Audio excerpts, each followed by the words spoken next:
ولن نتعداها، هي حدودنا في الدنيا وغدا سنتعداها ونصل إلى الموت.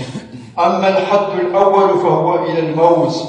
الموت أيها الأحباب الذي لم يترك صاحبا ولا حبيبا، الذي لا يفرق بين صغير ولا كبير، الذي أخرج الملوك من القصور إلى القبور، الذي لم يترك صاحبا ولا حبيبا، الموت الذي لا يفرق بين ذكر ولا أنثى، الموت الذي أخرج الناس من غيهم ومعاصيهم وذنوبهم وطاعتهم وأسكنهم القبور بالاستئذان، الموت الذي إذا ما حل ضيفا حل عليك إما أن يكون ضيفا خفيفا وإما أن يحل عليك ضيفا ثقيلا والعياذ بالله.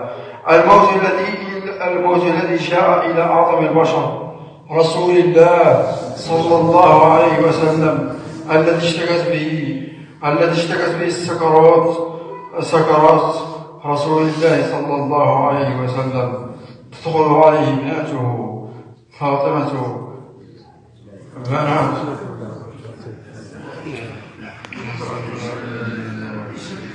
أشهد أن لا إله إلا الله، أشهد أن لا إله إلا الله، أشهد أن لا إله إلا الله، أشهد أن لا إله إلا الله، أشهد أن لا إله إلا الله، أشهد أن محمدا رسول الله، أشهد أن لا إله إلا الله.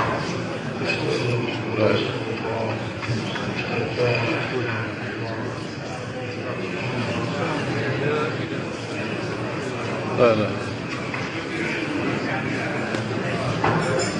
لا لا حول ولا قوة.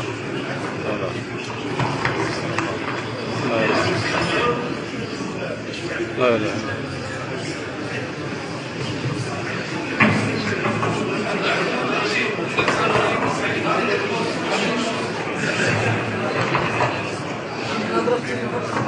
واه